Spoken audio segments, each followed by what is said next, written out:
নাই দরওয়াজাতে আঘাত করলে বলে ওঠে কে এলি বাবা, মা বুঝি বলছে এলি নাকি খোকা। বুকের ভিতরটা একবারে নড়ে চড়ে ওঠে, চোখে বিয়াসে পানি,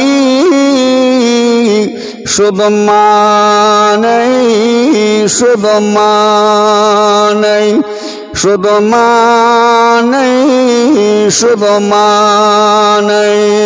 আল্লাহুম্মা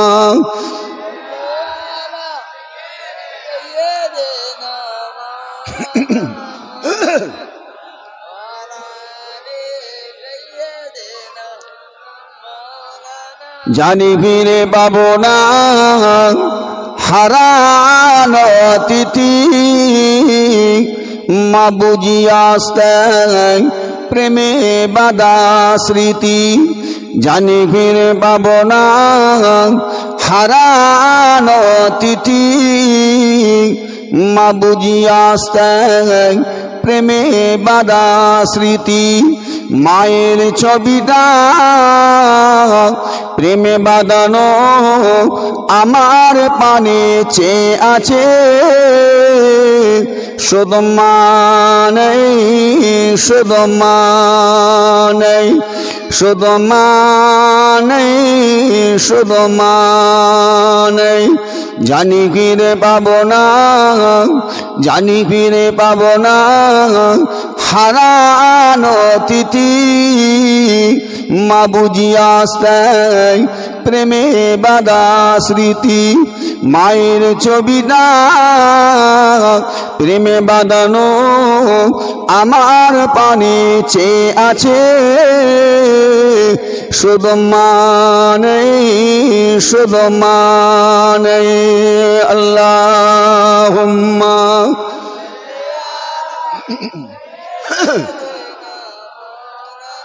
ওয়ালা আলি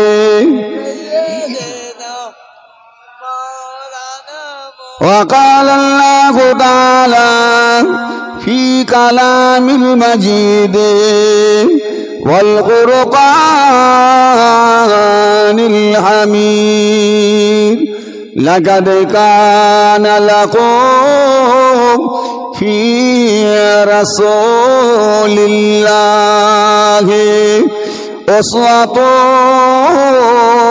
حسنة وقال الله تعالى أيضا في كتابه مخبرا وآمرا قد جاءكم من الله نور وكتاب مبين قال رسول الله صلى الله عليه وسلم أول ما خلق الله النور। प्यारा हाज़रीन मजलिस, আমার মুসলমান ভাইরা, বয়োজ্যেষ্ঠ মুরব্বী, সমবয়স্ক, পর্দার আড়ালে উপস্থিত আমার মা ও বোনেরা, মহান আল্লাহ পাকের দরবারে হাজারো লাখো শুকরিয়া আদায় করি যে রব্বুল আলামিন আল্লাহ পাক এমন একটা পবিত্র মাসে এমন একটা সুন্দর জায়গায় আল্লাহ পাক আমাদেরকে বসিয়ে রেখেছেন, যে কথাটা আমি গুনাহগার অধম আমার ছোট্ট ভাষায় বলে বোঝাতে পারবো না। তবে এতটুকুন বলি, আল্লাহ রব্বুল আলামিন আপনাকে আমাকে এত ভালোবাসেন, এত মোহাব্বত করেন, আল্লাহর এত বড় পৃথিবীর মধ্যে অন্য কোন জায়গায় আপনাকে আমাকে না বসিয়ে আল্লাহ রব্বুল আলামিন আপনাকে আমাকে এই বেহেশতের বাগানের মধ্যে আল্লাহ বসিয়েছেন। একবার জোরে বলা যাবে সুবহানাল্লাহ? আর একটু জোরে বলা যাবে সুবহানাল্লাহ?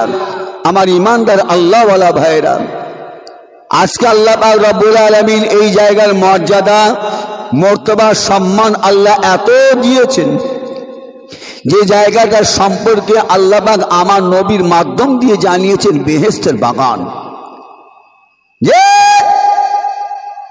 যদি কোনো মুসলমান যদি আজকে এই জায়গায় কেউ যদি মারা যান, ইন্তেকাল হয়ে যান, আমি গুনাহগার অদম, আমি আপনার পীরের আওলাদ, আমি আব্দুল সাত্তার বলে যাচ্ছি, কোন মুসলমান যদি আজকে এই জায়গায় মারা যায়, ইন্তেকাল হয়ে যায়, তাহলে কি হবে?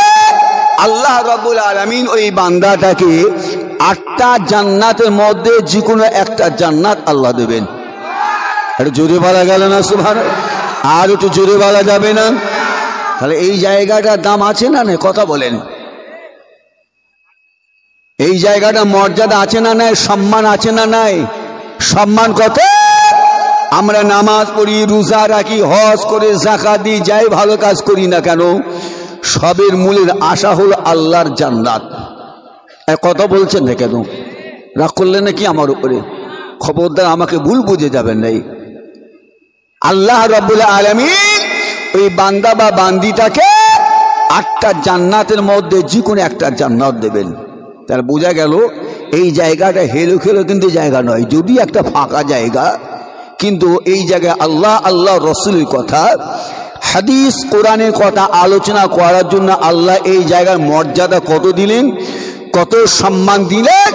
আল্লাহ বলে দিলেন বেহেশতের বাগান, জান্নাতের একটা অংশ, টুকরা বলা হয়েছে।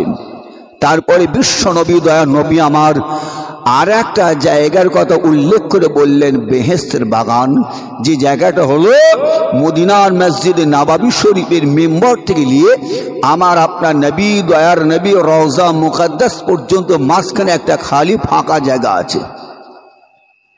কথা বুঝলেন নাই? সেই জায়গার কথা আল্লাহ পাক আমার নবীর মাধ্যম দিয়ে জানিয়ে দিয়েছেন রিয়াদুল জান্নাত, বেহেশতের টুকরা, জান্নাতের অংশ। আমার ইমানদার আল্লাহওয়ালা ভাইয়েরা, কথা খুব দিমাগে রাখবেন, কথা খুব বুঝবার চেষ্টা করবেন। আল্লাহ রাব্বুল আলামিন আপনার আমার নবী, দয়ার নবীকে আমার আল্লাহ কেন পাঠালেন? কত বোঝা আসে নাই? আল্লাহ পাক 1,24,000 মতান্তরে 2,24,000 নবী রাসূল পয়গম্বর বানিয়েছেন। আপনার আমার নবী, দয়ার নবীকে আমার আল্লাহ তো নাও পাঠাতে পারতেন। এ কথা বল না, ঠিক? নাও পাঠাতে পারতেন, পাঠালেন কেন? কেন পাঠালেন? আলোচনা পড়ার পর ইনশাল্লাহ আল্লাহ যদি রাজি থাকেন, আল্লাহ যদি বলান, বলা হবে। কত বোঝা আসে নাই? আল্লাহ রাব্বুল আলামিন আপনার আমার নবী, দয়ার নবীকে আমার আল্লাহ এত সুন্দর করেছেন। কত সুন্দর! আপনার আমার নবী, দয়ার নবী আমার যখন দুনিয়ার বুকে তাশরীফ নিয়ে এলেন, নিয়ে আসার পরে আমার রাসূলুল্লাহকে লালন পালন করানোর জন্য আল্লাহ পাক আমার নবী, দয়ার নবীর বাড়িতে আম্মাজান হযরত মা হালিমা সাদিয়া রাদিয়াল্লাহু তাআলা আনহাকে আল্লাহ পাক আমার নবীর বাড়িতে পাঠালেন।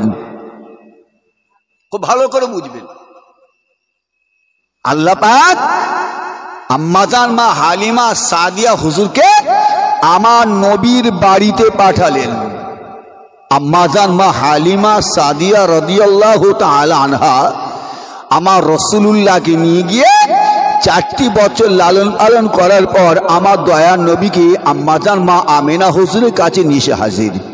এসে বলতে লাগলেন, কি হালিমা, এই আমেনা, আমেনা রে, আমি হালিমা, আমার এই বয়সে আমি কত বাচ্চা ছেড়ে নিয়ে লালন পালন করলাম, আমেনা রে, কিন্তু আপনার ছেলে মুহাম্মাদের মতন এত সুন্দর বাচ্চা আমি হালিমা এর আগে কখনোই দেখি নাই। খুব ভালো করে বুঝবেন। আম্মাজান মা আমেনা হুজুর কি বললেন মা হালিমা হুজুর কথার উত্তর? আম্মাজান মা আমেনা হুজুর বলেন, এই হালিমা শোনো, আমি আমিনা যেদিনে দুনিয়ায় ভূমিষ্ঠ হয়েছি, পয়দা হয়েছি, সেই দিন থেকে আজও পর্যন্ত আমার বাচ্চা মুহাম্মাদের মতন দ্বিতীয় বাচ্চা আমি আমিনা এর আগে কখনোই দেখি নাই। আল্লাহ পাঠালেন এবারে কাকে? কাকে? হযরতে জিবরিল আমিন ফেরেশতাকে আল্লাহ পাক জিবরিল চলে যান আমার হাবিবের দরবারে চলে যান আল্লাহর মালাইকা ফেরেশতা জিবরিল আমিন এসে হাজির। আয় আমেনা, আয় হালিমা, আপনাদের উভয়ের বয়সটা কত? আপনাদের দুইজনের বয়স কত? 30 থেকে 35, এর বেশি তো না। আম্মা জান মা আমেনা হুজুরা মা বলেছিলেন, আম্মা জান খাজান মা হালিমা হুজুরা বলেছিলেন না, আমাদের বয়সটা 30-35 বছর বেশি আর হতে পারে না। ও মা জানে না, আল্লাহ তাআলা মালায়েকা ফেরেশতা জিবরিল আমিন বলেছিলেন, আমি জিবরিল আমিন ফেরেশতাকে আমার রব্বুল আলামিন আল্লাহ আজ লক্ষ লক্ষ বছর আগে আল্লাহ আমারই সৃষ্টি করেছেন। আমি জিবরাইল একটা মিনিটের মধ্যে আল্লাহ গোটা পৃথিবীটা সাওয়ার করতে পারি। আমার আল্লাহ আমি জিবরিল আমিন ফেরেশতা আল্লাহ এতটা ক্ষমতা দিয়েছেন। ও আমিনা, আয় হালিমা, আমি জিবরিল আমিন ফেরেশতা আমার আল্লাহ লক্ষ লক্ষ বছর আগে আল্লাহ বানিয়েছেন। আমি জিবরিল আমিন ফেরেশতা এই লক্ষ লক্ষ লক্ষ লক্ষ বছরের মধ্যে আমি জিবরাইল গোটা পৃথিবীতে কয়েক কোটি বার ভ্রমণ করেছি, কিন্তু আমি জিবরিল আমিন ফেরেশতা বলি আল্লাহ সৃষ্টির মধ্যে এই নবীর মতো আমি জিবরাইল দ্বিতীয় কোন বাচ্চা আর দেখি নাই। জোরে বলা গেল না? জোরে বলা গেল না? কার মতন? কোটি কোটি বার আমি জিবরিল ফেরেশতা পৃথিবী ভ্রমণ করেছি। 1 মিনিটের মধ্যে আমি গোটা পৃথিবী ভ্রমণ করতে পারি। সে ক্ষমতা শক্তি পাওয়ার আল্লাহ পাক আমি জিবরিল ফেরেশতাকে দিয়েছেন। আমি জিবরিল ফেরেশতা এই লক্ষ লক্ষ বছর, এই লক্ষ লক্ষ বছরের মধ্যে কত সন্তান কত বাচ্চা আমি দেখলাম, কিন্তু মুহাম্মাদের মতন দ্বিতীয় সন্তান বাচ্চা আমি আর কাউকে দেখে নাই। আমার ইমানদার আল্লাহ ভাইরানেরা, ও মুরব্বি গুনেরা, জওয়ান যুবকেরা, মায়েরা, বোনেরা, কথাটা ঠান্ডা মাথায় বুঝো। আমার রব্বুল আলামিন আল্লাহ জিবরিল আমিন ফেরেশতাকে বলেন, এই আমার মালায়েকা ফেরেশতা জিবরাইল, তুমিও তো আমার বান্দি আমেনার মতন বলে দিলে, আমার বান্দি হালিমার মতন তুমিও তো বলে দিলে। ওরে জিবরিল আমিন ফেরেশতা, আমি আল্লাহ বলে দিচ্ছি শোনো, আমেনাকে গিয়ে বলে দেন, হালিমাকে গিয়ে বলে দেন আপনিও, এবং শোনো আমি আল্লাহ রব্বুল আলামিন 18,000 মাখলুক আমি আল্লাহ বানিয়েছি। ওরে জিবরাইল, আমি আল্লাহ তাআলা আমার আখিরি নবীর মতন আমি আল্লাহ দ্বিতীয় কাউকে বানাই না। জোরে বলা যাবে না সুবহানাল্লাহ? আরো জোরে হবে না? কত বুঝলেন ভাই? আমার আল্লাহ আপনার আমার নবীর শান মর্যাদা সম্মান আল্লাহ এত দিয়েছেন, এত কত বোঝের মধ্যে আসে নেই। আল্লাহ পাক তাহলে আমার আপনার নবী দয়ার নবীকে কেন পাঠালেন? আমি কিন্তু একটা জিজ্ঞাসা চিহ্ন কিন্তু রেখে দিয়েছি, কেন পাঠালেন? কত বোঝের মধ্যে আসে নাই। আল্লাহ রব্বুল আলামিন আপনার আমার নবী দয়ার নবীকে আল্লাহ এত সুন্দর করেছে, এত সুন্দর। আমরা জানি অনেক আলেম ওলামাদের জবান থেকে, মুফতি মুহাদ্দিসদের জবান থেকে শুনেছি যে আল্লাহ রাব্বুল আলামিন হযরত নবী ইউসুফ আলাইহিস সালামকে আল্লাহ পাক এত রূপ দিয়েছিলেন, এত সুন্দর আল্লাহ বানিয়েছেন, এত সুন্দর আল্লাহ করেছেন। তো মিশরের মেয়েরা ইউসুফ আলাইহিস সালামকে দেখে হাতের ফল কাটতে গিয়ে ইউসুফ আলাইহিস সালামের রূপ দেখে হাতের আঙুলটা কেটে ফেলেছিল। এই ইতিহাস আমরা সকলে জানি।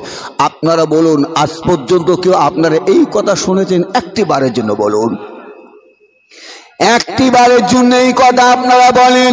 ইউসুফ আলাইহিস সালামের রূপ দেখে একটা বেঈমান বেদিন কাফের আল্লাহর মহাবাণী কলেমা পড়ে মুসলমান হয়েছে। এই কথা বলছেন না কেন? একটা বলুন।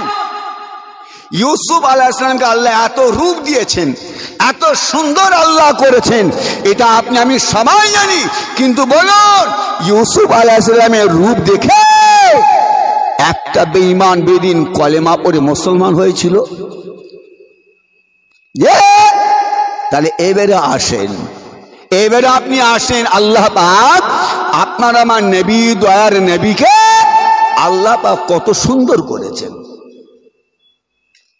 বেঈমান বেদিন কাফেরেরা আপনার আমার নবী, দয়ার নবীর এত সুন্দর চেহারা দেখে বেঈমান বেদিনদের বলতে বাধ্য হয়েছে, এত সুন্দর চেহারার মানুষ না কখনোই মিথ্যা কথা বলতে পারে না।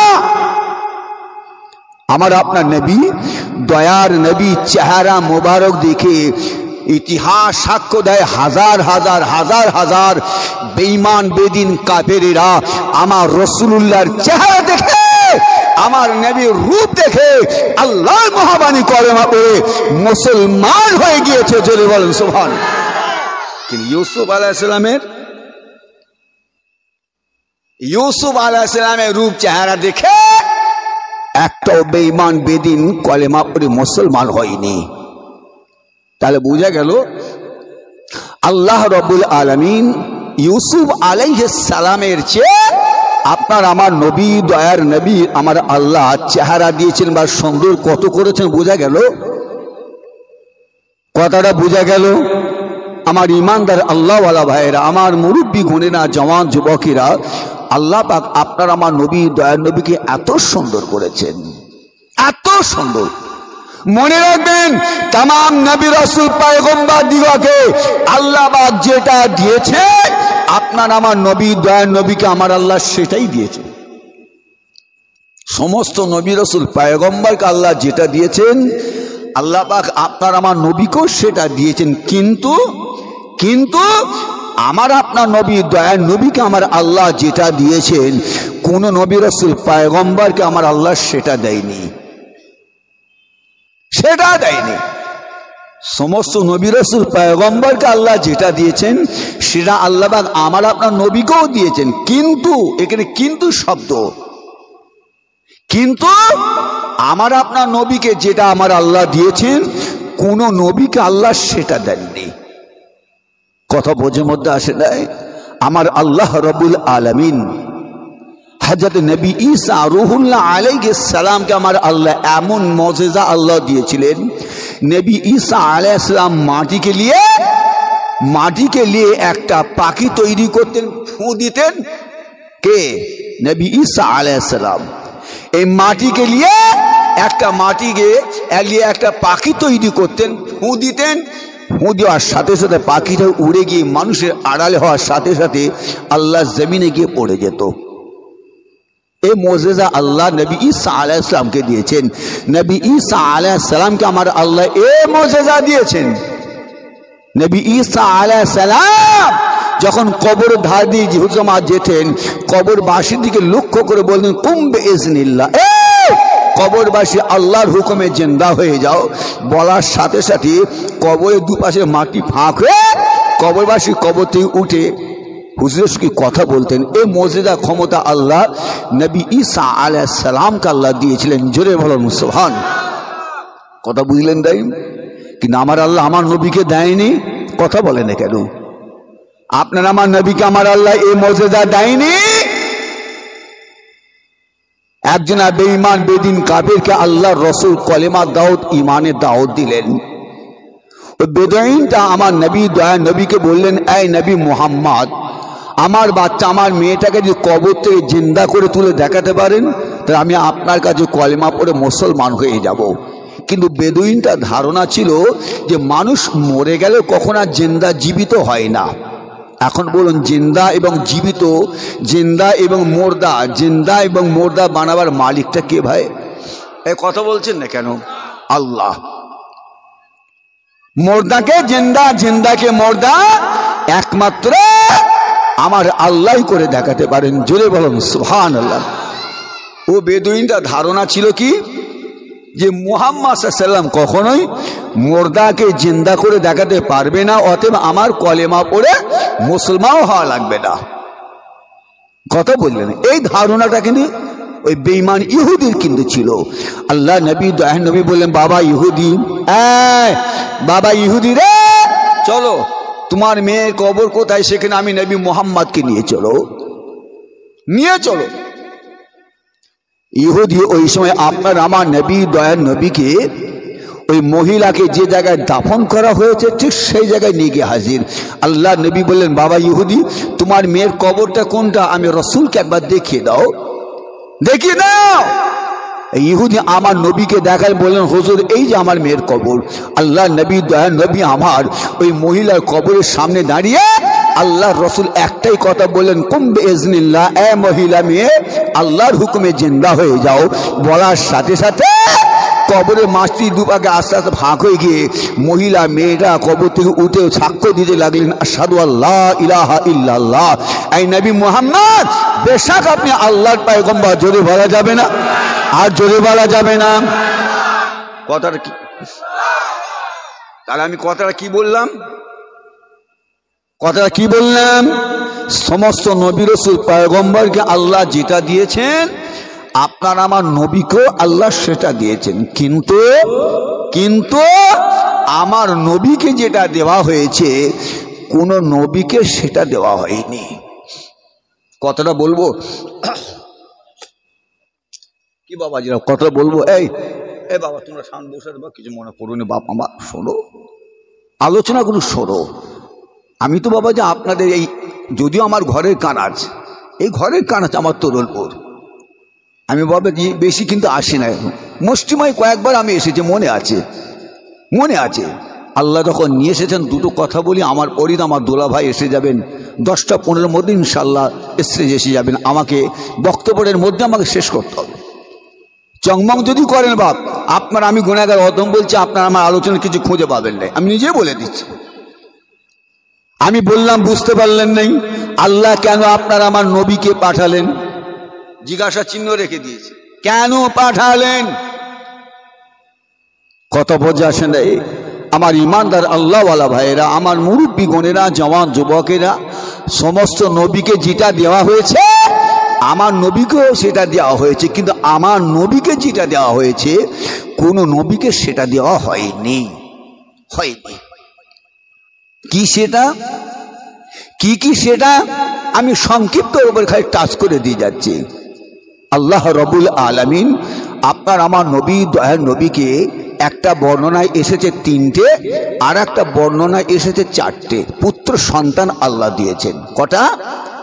একটা বর্ণনায় এলো 3টে, আর একটা বর্ণনায় এসেছে 4টে।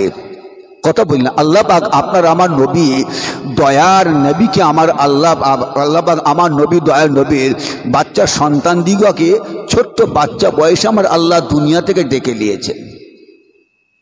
নিয়েছেন। নিয়ে নেওয়ার পরে বেঈমান বেদুইনদের মধ্যে থেকে তারা সব বলা বলে আলোচনা শুরু করে দিল। মুহাম্মাদের বংশধর শেষ, মুহাম্মদ নির্বংশ, মুহাম্মদ হলো আটকুরে, মুহাম্মাদের পরে সব শেষ, আর নাই বংশধর, আর নাই বংশবৃদ্ধি করার মতো আর কেউ নাই, পুত্র সন্তান সব শেষ। তাই মুহাম্মদ হলো নির্বংশ আটকুরে। আল্লাহ বলে এত বড় কথা আমার হাবিবের ওপরে? আল্লাহ ভাবে আপনি চিন্তা করছেন কি চিন্তা করছেন? এই বেঈমান বেদুইনরা আপনার সম্পর্কে বলেছে আটকুরে। আমি আল্লাহ বলছি আপনি চিন্তা করবেন নাই, আমি আল্লাহ বলে দিচ্ছি, আমি আল্লাহ আপনাকে এত উম্মত দেব হাবিব, আপনার যে উম্মত পৃথিবীর যে কোনো প্রান্তে থেকে চলে যাবে, ওই পৃথিবী থেকে ওই প্রান্ত থেকে আপনার সেই উম্মত আপনারই তারিফ আপনারই প্রশংসা করবে।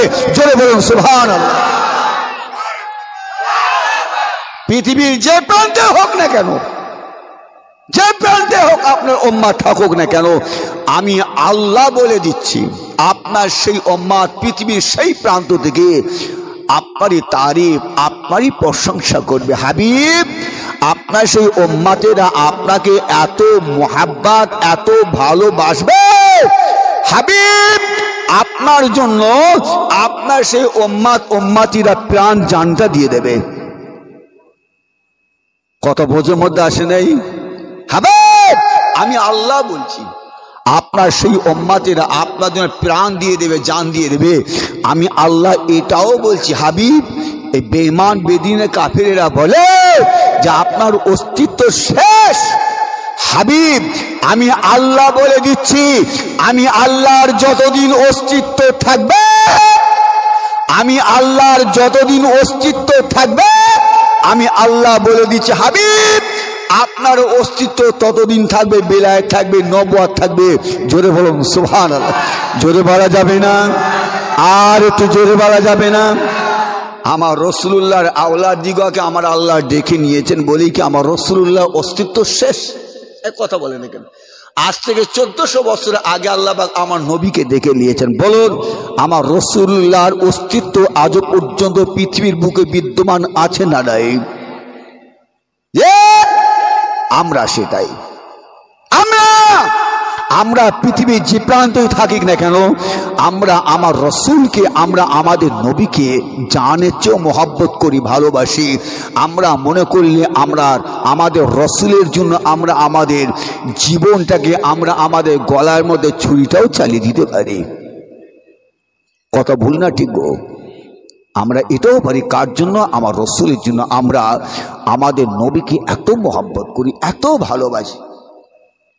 আমার রাসূলুল্লাহর একজন ছোট্ট সাহাবা, নাম হলো হযরত বসীর রাদিয়াল্লাহু তাআলা, ছোট্ট বাচ্চা ছেলে, 7 বছর বয়স।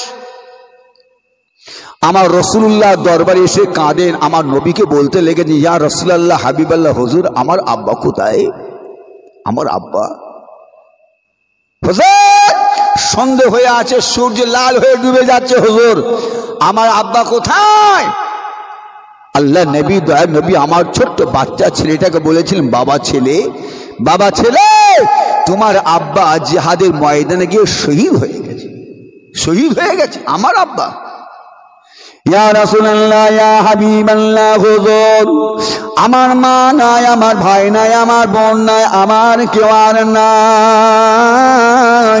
ইয়া রাসূলুল্লাহ, হাবিবাল্লাহ, হুজুর আপনি ডাক দিয়েছেন আমার আব্বা জান যুদ্ধের ময়দানে চলে গিয়ে শহীদ হয়ে গিয়েছে। আমার আব্বা জান আমার কথা একবার ভাবলেন না, মনে করলেন না আমি কোথায় যাই, কার কাছে যাই? ইয়া রাসূলুল্লাহ, হাবিবাল্লাহ, আমি বসীর, আমি আমার আব্বা জানের গলাটা জড়িয়ে ধরে হুজুর আমি ঘুমাই। ইয়া রাসূলুল্লাহ, হাবিবাল্লাহ, আমার আব্বা জান ইন্তেকাল হয়ে গিয়েছে, ওই যে সূর্যটা লাল হয়ে ডুবে আসে। ইয়া রাসূলুল্লাহ, হাবিবাল্লাহ, আমি কার গলাটা জড়িয়ে ধরে ঘুমাবো? ও জানেরা, মুরব্বিয়া গণেরা, জামা যুবকেরা, মায়েরা, বোনেরা, আল্লাহ নবী দয়া নবী আমার থাকতে পারলেন না। আল্লাহ নবী দয়া নবী আমার এই ছোট বাচ্চা ছেলেটা কথা শুনে হুজুর আমার কাঁদতে লাগলেন। আল্লাহ নবী দয়া নবী আমার বলতে লাগলেন, ও বাবা বসীর, বসীর তোমার আব্বা জান আল্লাহর জান্নাতে চলে গিয়েছে। বাবা বসীর, বাবা বসীর, আমি নবী মুহাম্মদ তোমার আব্বাকে আর এনে দিতে পারবো না। ও বাবা বসীর, বাবা বসীর, আমি রাসূলুল্লাহ বলে দিলাম, আজ থেকে আমি নবী মুহাম্মদ যতদিন দুনিয়া বুকে জীবিত থাকবো, বাবা বসীর নবীর, আমি নবী মুহাম্মদ তোমার আব্বা হয়ে গেলাম। জোরে বলা যাবে না সুবহানাল্লাহ? রসুলকে মোহাব্বত করেছেন কত, যে আপনার আমার নবীকে ভালোবেসেছিলেন কত, ভালোবাসার মতন বেসেছিলেন। কি ভাই কথা বললা ঠিক? কেমন ভালোবেসেছেন? তাই আল্লাহ বললেন, হাবিব দোস্ত বন্ধু, আমি আল্লাহ পাক আপনাকে উম্মত অনেক অনেক দেব। আমার রাসূলুল্লাহর একজন জালিলুল কদর সাহাবা, নাম হলো হযরতে সাইয়্যিদনা জাবের রাদিয়াল্লাহু তাআলা আনহু। হযরতে জাবের রাদিয়াল্লাহু তাআলা আনহু আল্লাহ নবী দয়া নবী দরবারে এসে হাজির, দেখছেন যে আল্লাহ রসুলের মুখটা মনটা একেবারে জড়সড় হয়ে শুকনো হয়ে আছে, মলিন হয়ে। জাবের রাদিয়াল্লাহু তাআলা হুজুর বুঝতে পেরে গেলেন যে আল্লাহ নবী ভুকা আছেন, খাওয়া হয়নি। আর জাবের হুজুর বাড়ি চলে গেলেন। বাড়ি থেকে বিবি সাহেবাকে বলতে, হ্যাঁ বিবি সাহেবা, বাড়িতে যে আটা আছে আটা দিয়ে রুটি তৈরি করো, আর আমাদের বাড়িতে একটা বকরি আছে, বকরিটাকে জবাই করে আমি দিচ্ছি, তুমি টুকটাক টুক রান্না টান্না করো, আমি আল্লাহ রসুলকে দাওয়াত দিয়ে আসি। দাওয়াত হাতে জাবের রাদিয়াল্লাহু তাআলা হুজুরের বিবি সাহেবা বলতে লাগলেন, হ্যাঁ আমার স্বামী বাড়িতে আটা বলতে অল্পই আটা আছে, আমার ছেলে দুটো। ওই জন্য সময় জাবের হুজুর বলেছিলেন, আমার বিবি সাহেবা বাচ্চা দুটোকে আদর করে ঘুম পড়িয়ে দাও, আমার রাসূলুল্লাহ ভুকা থাকবে, আর আমি যাবে কিয়ামতের দিন মাশার ময়দানে আল্লাহ দরবারে নবীর আশিক হয়ে উঠতে পারবো না, এ হতে পারে না। তুমি রুটি তৈরি করো, আমি আল্লাহ নবীকে দাওয়াত দিয়ে আসছি। হযরত জাবের রাদিয়াল্লাহু তাআলা হুজুর আমার চলে গেলেন আমার দয়া নবীর দরবারে। আসসালামু আলাইকা ইয়া রাসূলুল্লাহ ইয়া হাবিবাল্লাহ। হুজুর, হুজুর আমার বাড়িতে হুজুর আপনার দাওয়াত। দাওয়াত আল্লাহ নবী দয়া নবী আমার ওই সময় বললেন, বাবা যাবে, তুমি তো আমি রাসূলুল্লাহকে দাওয়াত দিলে, তো তোমার এই ভাইদের দাওয়াত দাও, তোমার ভাইদের দাওয়াত দাও, তোমার বংশধরদের আত্মীয়দের দাওয়াত দিয়ে দাও। আটা হলো সীমিত, অল্প অল্প আটা। আল্লাহ রসুল দয়া নবী আমার বলেছেন দাওয়াত দিতে। তাহলে জাবের রাদিয়াল্লাহু তাআলা আনহু আমার রাসূলুল্লাহ সাহাবাদের দাওয়াত দিলেন। শুধু সাহাবাদের নয়, আল্লাহ রসুল বলে দিন, যাও তোমার আত্মীয় স্বজন বংশধরদের তাদেরও দাওয়াত দাও। জাবের হুজুর তিন আত্মীয় স্বজনদের দাওয়াত দিলেন। আল্লাহ রসুল দয়া নবী আমার হযরত জাবের রাদিয়াল্লাহু তাআলা আনহু হুজুরের বাড়িতে তাশরীফ নিয়ে এলেন। আসার পরে আল্লাহ নবী দয়া নবী আমার বলছেন, বাবা যাবে, বাবা যাবে, রুটিগুলো কোথায়? সব রুটিগুলো নিয়ে এসো, রুটিগুলো আমি রাসূলুল্লাহর সামনে নিয়ে এসো। গোশতগুলো কোথায় আছে? সব নিয়ে এসো আমি রাসূলুল্লাহর সামনে।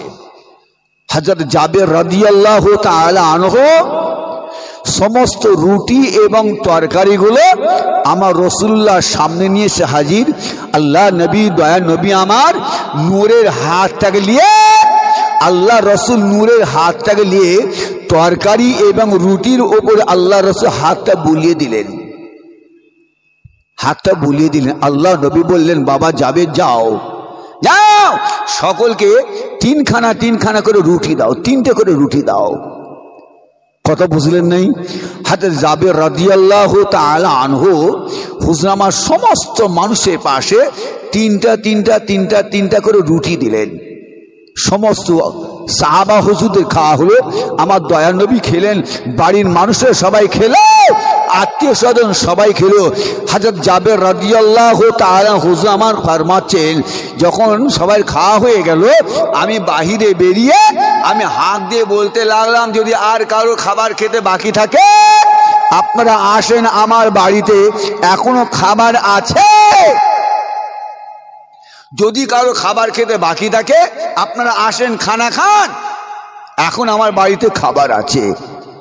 হযরত জাবের রাদিয়াল্লাহু তাআলা হুজুর আমার ফরমাচ্ছেন, একটাও মানুষ আসেনি, সমস্ত মানুষের খাওয়া হয়ে গেছে।